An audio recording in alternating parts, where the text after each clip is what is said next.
Welcome to Tea Time with Talent Acquisition, the podcast aimed at fostering knowledge and sharing stories within the vibrant talent acquisition community. I'm your host, Eden, and for the next hour or so, I'm going to be joined by not only an experienced, but most importantly, a passionate recruiter and HR professional who has a strong tendency toward process design for everything involved when it comes to people management and recruitment.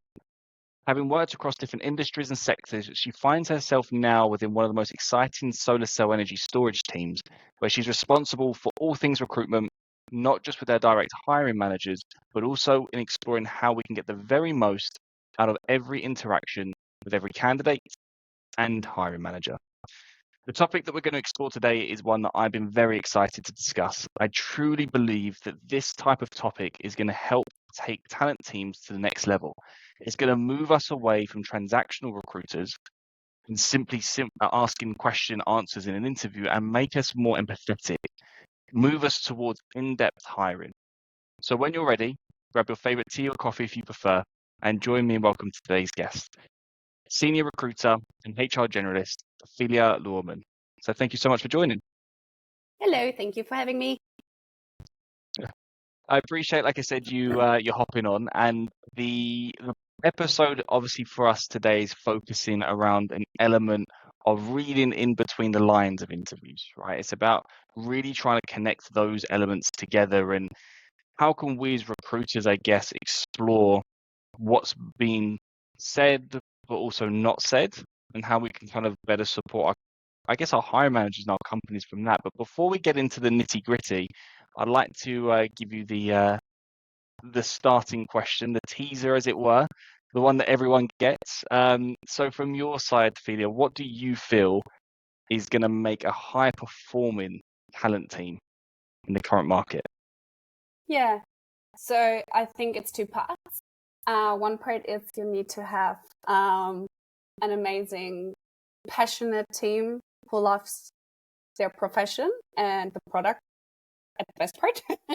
And then I think the other part is that you have different kind of people and with different strengths, and also maybe people who specialize in particular things, so that everyone can play out their strength, and so everything comes together as a great unit.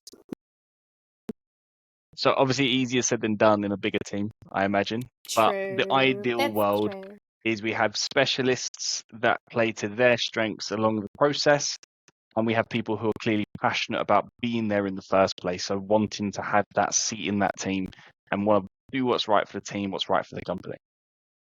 True. Well, obviously I have amazing people in my team right now, so they can do almost everything, but I also have people who very much specialize in one part of recruitment, and we work really greatly together.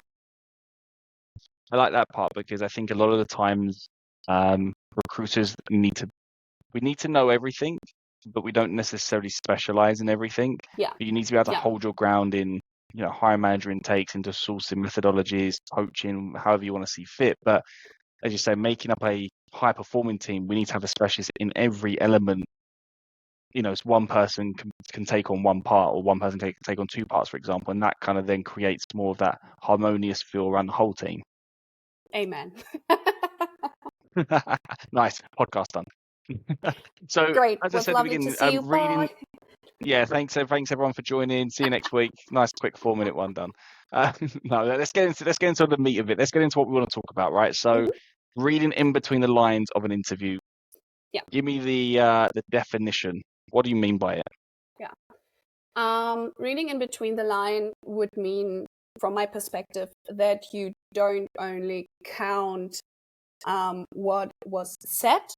You don't only look into the words that were said, but you also take into consideration what was not said, how things were said, what the gestures were, how the person looked like, maybe everything in together. So it's everything that is not just the word. Yeah. Okay. Why should that even matter in the first place? If we're talking about interviews, we just want to get the cold hard facts, right? So why is it important for us to even take note of how they're saying things, what they're not saying, how they're structuring things. Why should I care? Because there is a lot of truth in the things they don't say. So with they, to clarify, I mean the candidates. Maybe let's do an example to clarify why it's important.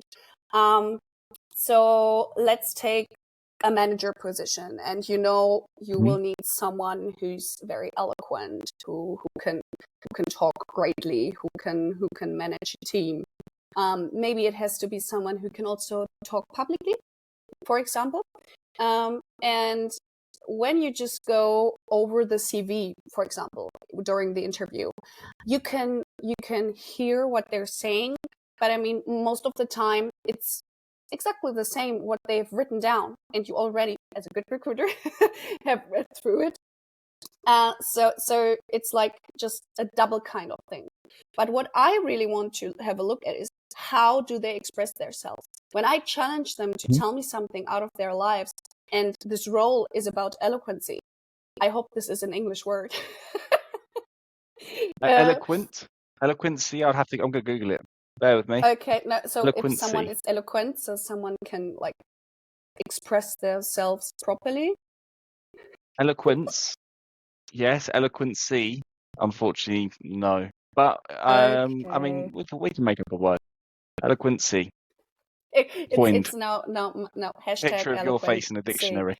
Yes, exactly. Yeah. So I want to have someone who can talk properly. Then I really need to hear how this person is saying all those things, because I already have read what they're saying, but I want to hear what expressions do they use. The most exciting thing I ever learned is, for example, not to say, "Are you sure?" But the more eloquent way to say it would be, "Are you certain?" So this was like one of the first words when I started learning business English. This was one of the first words I learned to exchange in my vocabulary. So I can get taken more seriously by English candidates. So they understand that, I take this very seriously. I am very certain. Thank you. I don't think anyone's ever said to me, "Are you certain?" Are you sure? Oh shit! There we go. The wrong thing. just fell straight back into that. So okay, so you're looking at. So we've got a resume, right? So object number one, and obviously we've got the interview. So in the interview, you're trying to see how are they, and again, taking that manager example, how are they projecting the eloquency, or how eloquent are they? It's rather the better phrase for it. But how are they? And because that's a requirement for the management position, right? So you can see more, you can hear more than what the resume is teaching you, right? Exactly. And also, the way they present themselves, are they super nervous, or can they say this with confidence? Because I'm just a stranger, and if they feel super, what is the word, the opposite of confident? Lacking confidence. Shy. Okay, let's say that. Would also be there. The shy also has a deep. Yeah. But let's say that if they're lacking confidence when meeting a strange person who just want to get to know you, how will they react when they will talk with higher management? So this is the one thing. And I also look at how they're treating me, because I'm just a recruiter. When they will become managers in our company, how will they treat their team? If they treat me poorly, I can imagine how they would treat their own team. So this is also part of that whole thing. So it all comes down to the Go on. No, I was going to say, do you feel that changes on the roles? Because I'm thinking now, I had an example literally just today where it wasn't a management role, and I can share the example. The person, I doubt will ever work out it was them. I don't know when I'm recording. So as an individual contributor, and I knew within the first 5 minutes it was not going to work. Just the way they were talking to me, and I know the hiring manager, and I know the team and the culture they're creating. It just was not on the same level. And I'm sitting there thinking, coming across extremely rude, like really rude, considering I'm someone who's helping you for absolutely free of charge to you. And it just then I just felt, okay, you could have had a bad day, fair enough. But now it's going to sound horrible because obviously we kind of bias, right? But now there's bias to not want to speak to that individual again, to not want to put them forward for other positions. So do you think it's just, we're kind of talking about that example there about how they treat us? So I want to say two things about that. The very first thing is a personal thing. I'm a person, I can get along with a lot of kind of personalities. I don't care if you're shy, I don't care if you're happy or sad or whatever. I can cope with every personality out there. But being arrogant is the one trait that I'm always blocking from coming into a company. Because in my opinion, being arrogant is a choice. You can grow in confidence, but that you play out your arrogancy is not something that I appreciate, and that the management is not appreciating, and I think no one should appreciate this. That was my thought process, right? So I'm sitting there thinking, I know team. I know you're not going to fit into that team, and it's not about culture fit, but it's culture add. And are you going to add anything or subtract? And the team's really small, and you put a person who's like that into that sort of team, it's a catastrophe waiting to happen. And but also I read between the lines and drew it. No, exactly. And I think this is also showing, and this is like reading between the lines while reading in between the lines. because it starts you found out that Inception level. But it's true. So you find out this person is arrogant because you felt it, and you realized it in the way they were treating you as a recruiter. Then you think of the team, and when you think of the team, you think of the level of working with each other within the whole company. And then you think, okay, if you make this choice to be this way to a recruiter, what other choices do you make? Because this isn't even smart. There's like a German saying, I cannot translate it properly, but when you come into the office, the person who does the entrance is the very first person you have to be polite to, because it's the person who opens you the door. And this is the same with recruitment. The recruiter is the first door opener for you. So it's not even just arrogant or not cool. It's even a little bit stupid, because this is the first person who decides whether you go to the next round or not. So it's both. so like, I think we agree on that part. Regarding how it's shifting right now, I think so I've been in recruiting since 2017, and I had the feeling that it all somehow depends on how the market is right now. So, for example, before the pandemic, we had a market that was based on the applicants. I mean, applicants could mostly choose a well-developed, like I'm talking about a good applicant in that way, with a good CV and everything nicely made. So those kind of people would find a good job quite easily. They could choose. So I think the rudeness was a little bit higher back then. And what I'm experiencing now is that people are more in the need to find a job. It gets a little bit more polite. Now, I mean, right now we see a lot of companies struggling with the economy right now. And I think we shifted from rude, being needy, to being desperate.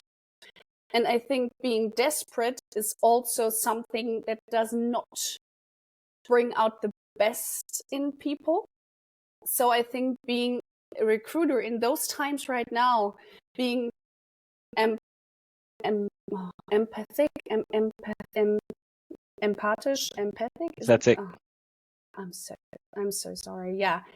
Your Empathic. English is better than my German, so you're winning. So it's Okay. absolutely fine. I'm so sorry. Nobody No, wants to listen to me try and do this in German, and I mean nobody. well, We won't I get would very love far. to hear it, so I feel a little better, but Nicht it's so okay. good. Nicht so good. That's about it. That's all I can do. Thank Okay, you. that's enough. Thank you. No worries. Uh, no, but I think being empathic right now as a recruiter and reading between the lines right now is even more important than it was before. Because if people become desperate, they tend to tell you a Yeah. little bit more, but maybe they exaggerate things or putting things down and say like, oh, this was not so major, but you can see in their expression and in the way they talk about other things, oh, this was a major thing. Oh shit, okay. And so you write that If down. it's cool and for then, you, yeah. let's dive into this part. Because what I'm thinking is, Sure. obviously, those who are listening, I'm hoping they're about to get your notepad and pen out. Because what I want to try and do is really uncover from your own experience the types of things you're looking at. Right? I know you said briefly at the beginning, the body language, and try and give some more specific examples. Because right now, Mhm. I think it's the hardest to be a recruiter. I genuinely think it is harder now than it's ever been. Not because there's not enough recruitment jobs out there, right? I'm talking about the ones who are employed today. I think is incredibly challenging. There's not enough time to do your job. You've got more jobs to do, usually, with less time. And we've got way more inbound applicants than ever before, right? So reading between CVs, reading between the lines of that, reading between the lines of the interviews, it's so important to make sure that we protect the hiring manager's time. And I think that's the number one goal of the recruiters. Yes, make placements. Then after that, we have to protect people's time. That's how I view it. You can send 3 CVs and make a placement and not send 20 CVs to make the placement. You're excelling. That's your job, right? You protect time. So that's what we want to try and cover. But you can only do that when you can effectively, quote unquote, read between the lines. So you've got an influx of applicants. Start of the CV. What are the types of things that you're kind of not rejecting people over, but what are you exploring, or what kind of goes off in your head when you're reading the CV as possible areas to explore further based on what you know as a recruiter? Okay, let me think. I think one of the things I like to say I challenge would be if a person not only changed the employer a lot, but also changed the profession a lot.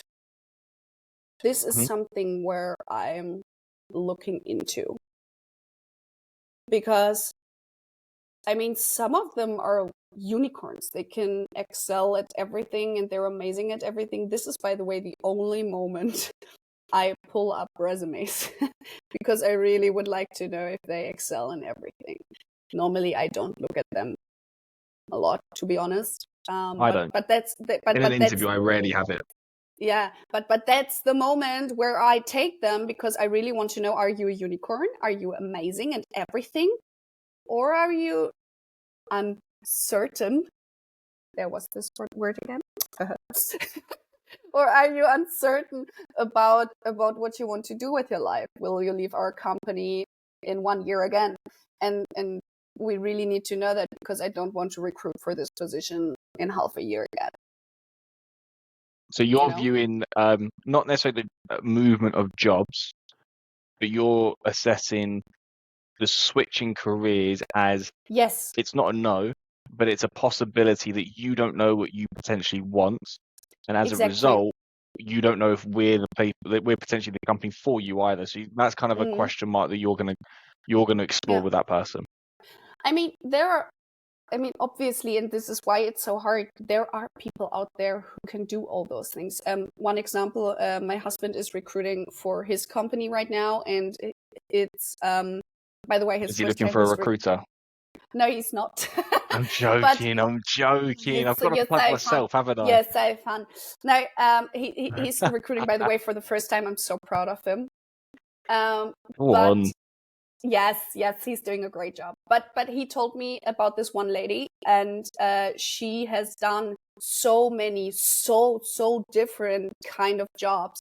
But then, and this is very interesting, she had a cover letter, and like the resumes I'm not that girl who reads a lot of cover letters, to be honest. Because if there are so many CVs, this is like something, yeah. But in this case, this is very interesting because she was able to explain her career path in just a one-sider. It was a normal motivation letter, just one side, and it was so clear, so particular that he said, yes, I want to give her a chance. I want to get to know her. And in the interview, he told me she was so clear. She was very confident in that she wants to have this kind of job now. And she could also explain that this is the job that was described in this job description that she always wanted. And when she read that, she felt amazing. She felt like, yes, that's the job. And in this interview, my husband told me he felt like she was genuine. She was really passionate. Yeah. And this is what I mean on a positive note. We were talking about bad notes. Let's talk about the positive note, because if someone is so passionate and can bring that to you over camera even, or in person, then I really want to have that person. I really want to have that candidate as my employee, because this person will be amazing. And then she can also do all these other things that maybe can come in handy for me as the owner of this company, maybe. So this was like a very positive example. I also had that in my past career when I worked for an art company. I had that there several times too, but this was like the most recent one I heard of. So I wanted to share that. So As you were this could be saying an that, I actually have example a of, pretty similar. Yeah, I had a similar one. So I had I knew a CTO. I hired him as a CTO, and he had a really clear management path. In like you could tell, crystal clear: developer, senior, lead, head, CTO. Hired him as a very CTO, and then straightforward. he called Yeah. me. Absolutely, he called me about 2 years after, and said, "I'm changing." I was like, "Well, didn't see that coming. Like, why?" And he went, "I want to go back into development." But he started to really struggle into finding a job because of his past career. People are looking going, "You're too senior, like you want to go back into management again, we can't offer you that." And he found one company that he absolutely loved, and he wrote, and I don't read cover letters either, to be honest with you, very rarely. And he advocates for them. And he basically said, I wrote a cover letter, applied for 2 companies, both got cover letters, and he got the offer at one that he wanted. And in that cover letter, he explained very clearly, this is where I am, this is why I'm applying for your job. And he then matched it to his personal interests. And it kind of gave that sense to the hiring manager again that, okay, there's no competition, because you're a CTO applying for a senior position to another CTO. It can kind of flare up a little bit of competition and ego, and thinking, okay, is he just going to come for my job? But a cover letter was able to cut through all that and say, this is why I'm relevant there. And the reading between the lines is the CTO sat there and went, if I hadn't read that cover letter, I would have rejected him. Which is mental when you think about it. So to answer your question, like in regards to it's the hardest time for recruiters, I think we need to start reading cover letters a little bit more. Well, clearly, Especially there's 2 examples right there. Here we go. We just came to the conclusion live on this podcast. Amazing. No, but in If those anyone's listening times, to this like in 2025, do it. yeah, but right now, it's the time to listen to people's stories, especially with the pandemic. It's very important to listen to what they have experienced, and this is another part of this reading between the lines kind of thing. It's not only in interviews. When you hear a story of someone who had to go through, let's say, 2 layoffs, had to have maybe challenges at home, and after, let's say, 5 years of struggling, they finally found the strength to maybe change the employer. You can take it as it is and just say, okay, you applied, amazing, let's see your CV. Maybe yes, maybe not, I don't know. But what is very interesting is what soft skills you've learned in the time you had to experience those bad things. For example, if you're in a company that wants to do maybe like a huge change in the structure, or in how they, I don't know, want to do things, then you need a person who can handle change. And not only from a management part. I'm not talking only about team leads or something like that. I'm talking about the mental strength to handle changes and still be able to do your job. And the best people who can do that are the people who experienced that and came stronger out of those situations than they have been before. So that is why we have to listen more to these stories and to have a look behind the person who's in front of the screen. And you can I think that's active listening though, right? What? Come down to active listening. I realized as I said that I didn't do active listening because I interrupted you. So I scold myself for not doing the thing I literally just said. And yes, anyone who's listening who's just about to call me out on it, I called myself out on it, so you're welcome. But that is our job, right? It's to stop talking, Eden, and let Felia finish what she was going to say. No, it's okay, Eden. You're the one who's allowed to interrupt me. I'm not allowed. I think the element of reading in between the lines, I think everyone probably understands the importance, really. And I know I was quite blunt at the beginning, say why is it important? I think we all really truthfully understand, and even to some degree probably already do this, subconsciously. Maybe the lesser experienced of us at the moment are kind of a bit more just black and white, surface level, but the more experienced are probably sitting going, okay, what's the why? I always like that. Is like there's a reason. There's always a reason to everything.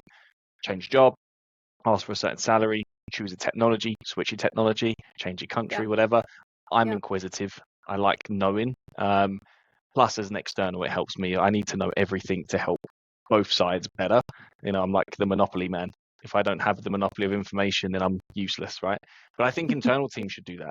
In my opinion, those first fact-finding calls should be about, okay, we're going to need to start a company, but I need to know everything there is to you as a person, or as much as I can get. And I need to hold that information. So when the hiring manager says, what's this situation? What's this situation? You know it straight away. That's where, again, come back to help push us forward as an industry. That's that. And when we're just fact finders, we become obsolete. You don't need a fact finder. You need a consultant. And that's what we need to become, business partners. From your experience, Felia, what are some effective strategies that you've employed that allows you to move from that surface level information to explore someone's deeper motivations, those deeper values, those elements that a CV will not tell you, but it's important and critical? Yeah. So, for example, I'm always asking situative questions. So I'm not asking. Let's say, I don't know. Pick a soft skill. You choose. Just pick one soft skill. Critical thinking. Okay. So you're now my applicant, and you want to have this job, obviously. And I will ask you, hey, what about critical thinking? Do you think you can do that? What would you say? Yes. No. I mean, but there you go. Yeah, you would give like a yes. It's a very closed question. Exactly. Yeah, it's a closed question. Exactly. So with those kind of questions, you cannot get a very truthful answer, and you cannot go through. If I ask you, on a scale from 1 to 10, how would you rate your ability to think critically?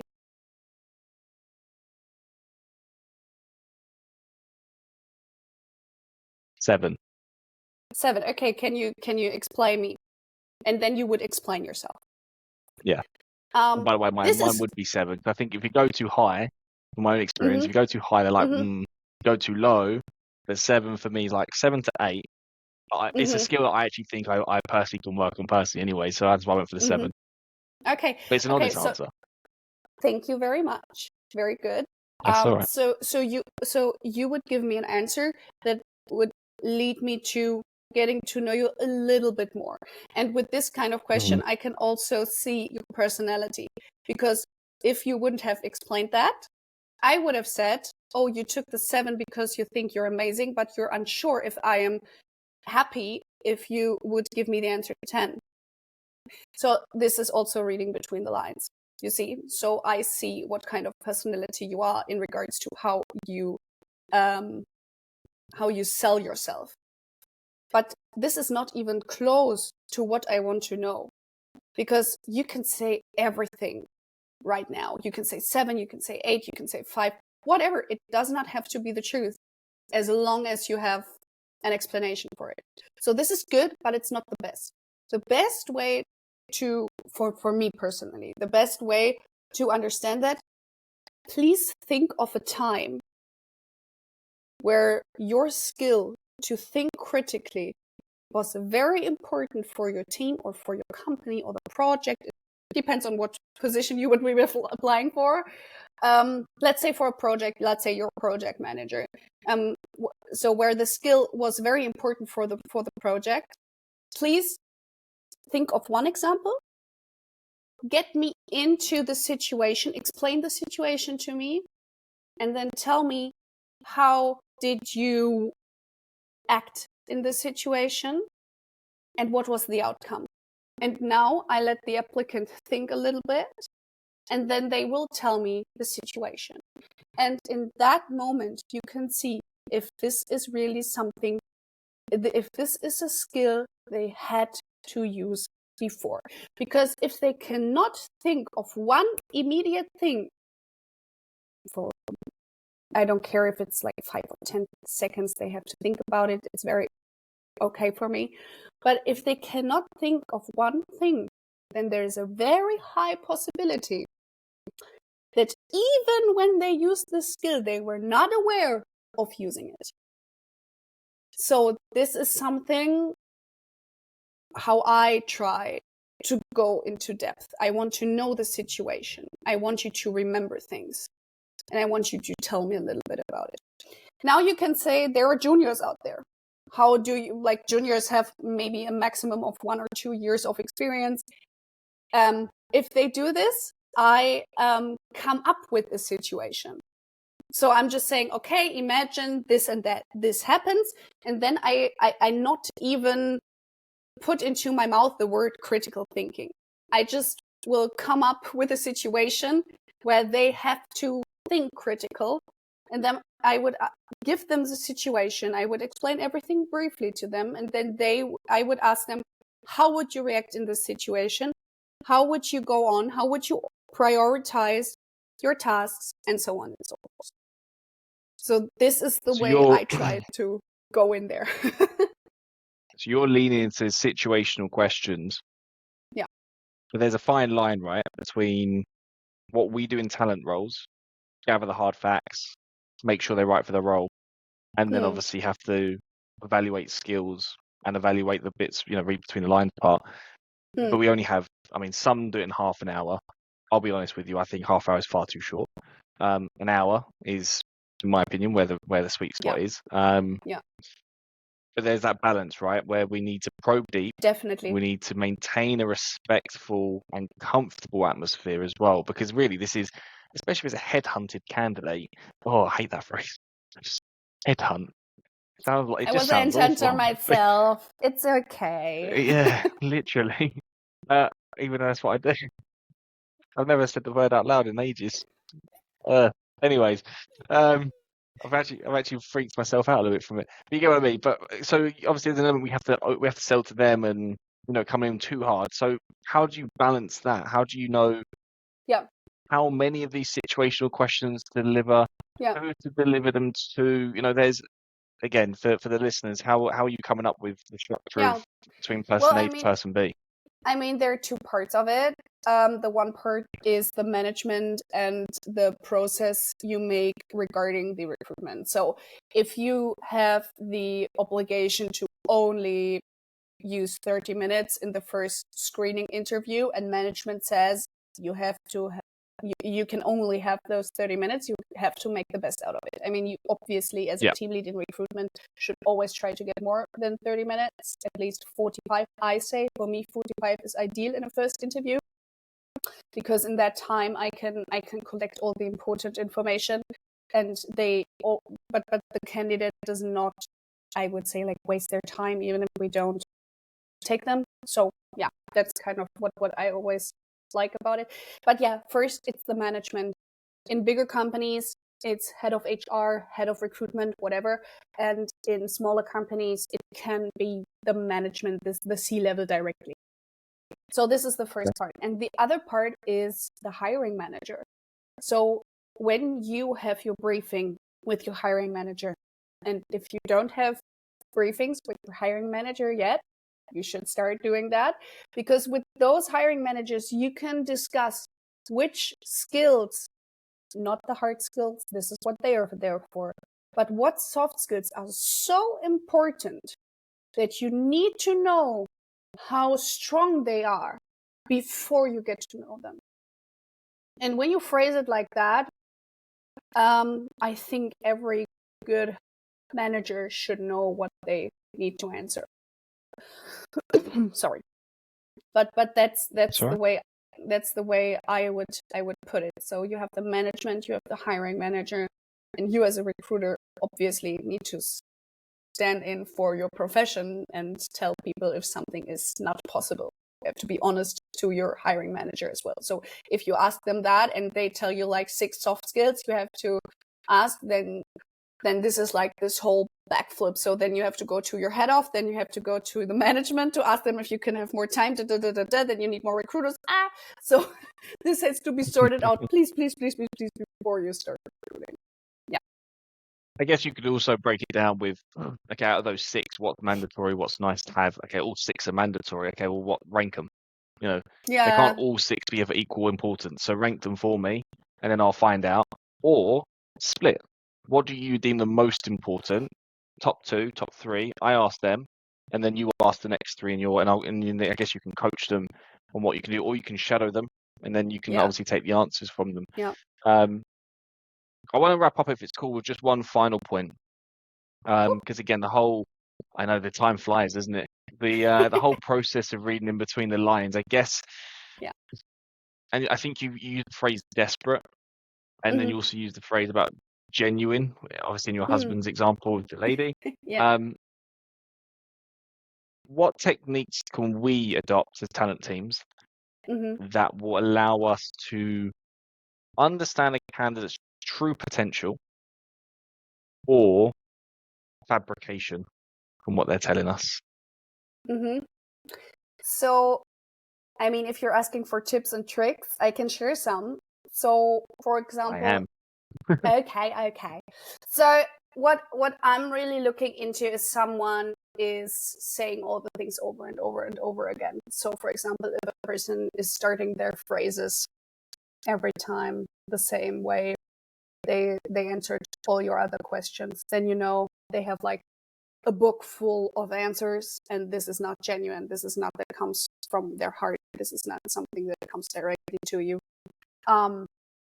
So that would be one of those things. It could be also an indicator for being shy or nervous. So tip 2, you should, or trick number 2, you should always ask the person how they're feeling, and you should encourage them to be honest with you, because you need to know in what kind of situation this person is in right now, so you can understand what their feelings, what their expressions really mean. You know, and my top tip, if someone is really, really nervous, ask them like something super easy, so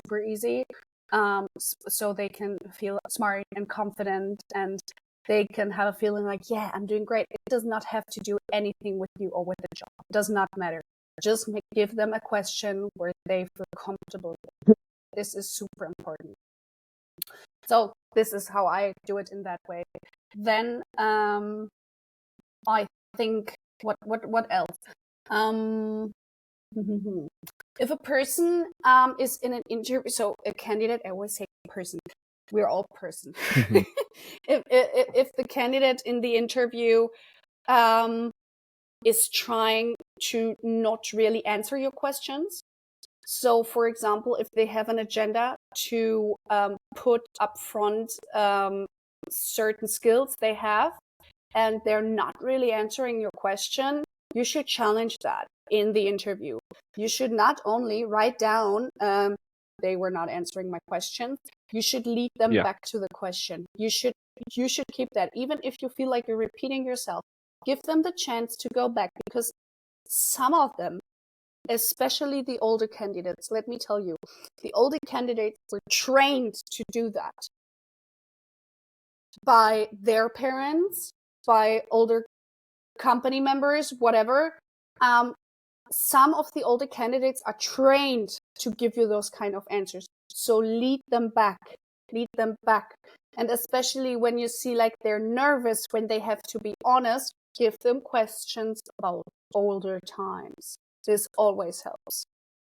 And then they feel better. And with those people, they love to answer those kind of questions I just told you about the situation. Normally, like when you structure your interview, you normally start with a certain thing. You ask for things in the CV, and then you go to that question, stand up, change this up. In this moment where you feel like this person cannot adjust to the way you're asking, you as the recruiter need to adjust. You need to adjust your questions. And then, you know what? It does not matter. Then you start with that in the beginning. And then one last thing, you are a salesperson. Kind of. You're selling the company to the candidate.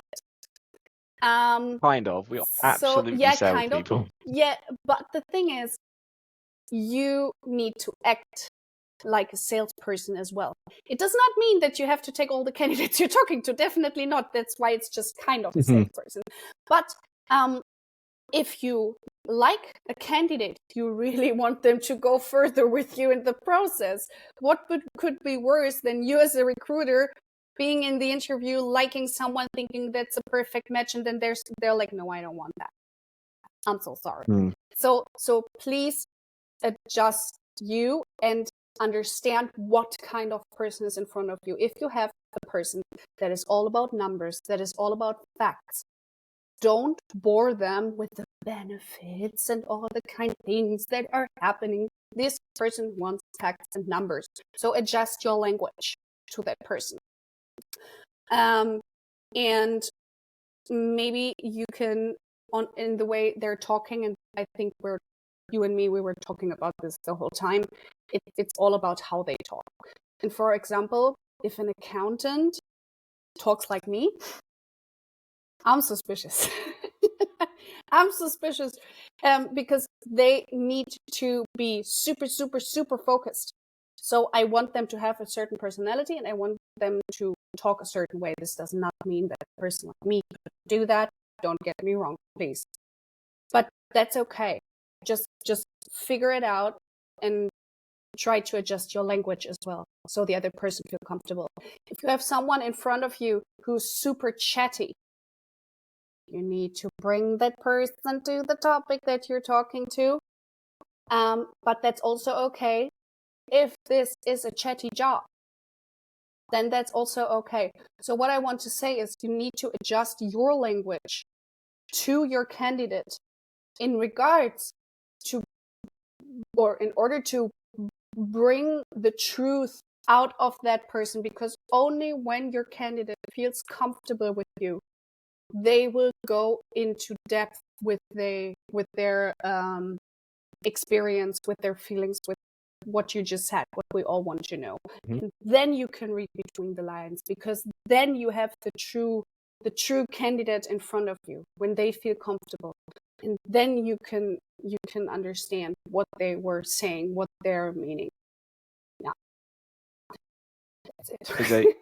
I'd say there's a really good episode that we've recorded, a lady called Megan Murphy, where her topic was about making candidates feel comfortable in interviews. So if we could merge that and then bring in the elements you've just shared there, then obviously it's going to put hopefully people on the right path. But Felia, I really appreciate you taking the time and for No going through all worries. that. And if anyone's watching this, I apologize because as the last 5 minutes, I've been having a coughing fit, so I've had to constantly keep muting myself. So I apologize if anyone's watching, and obviously for yourself, Felia, is super off-putting. And if you're listening, you can just ignore the last 10 seconds. I didn't cough once. But no, because I really do appreciate you you spending some time. If people want to pick up the conversation, they want to get to know you a little bit better, they want to explore this further, where's the best place that they can find you? LinkedIn, of course. It's Nice. just Felia Lohrmann. Always. I will put it into the footnotes of this. I'm waiting for one person to tell me something completely different. It is quite an interesting thing, though. When I say, where's the best place to find it? Everyone says Yeah. LinkedIn. Maybe we're Yeah. hermits a little bit. Maybe we need to create a different LinkedIn. No one's said Zing. Obvious reasons on that one, Xing. maybe. Sorry, Zing. Oh, Xing is dead. Next top tip for all the Yeah. candidates out there: don't go to Xing, go to LinkedIn. Please do. I was expecting a few more Twitters or X's when I asked this question to people. And everyone's on LinkedIn, but like I said, I'll put your LinkedIn onto the footnotes so people can pick up the conversation. But again, thank you so much for taking the time. No worries. It was a pleasure. Thank you. Bye-bye.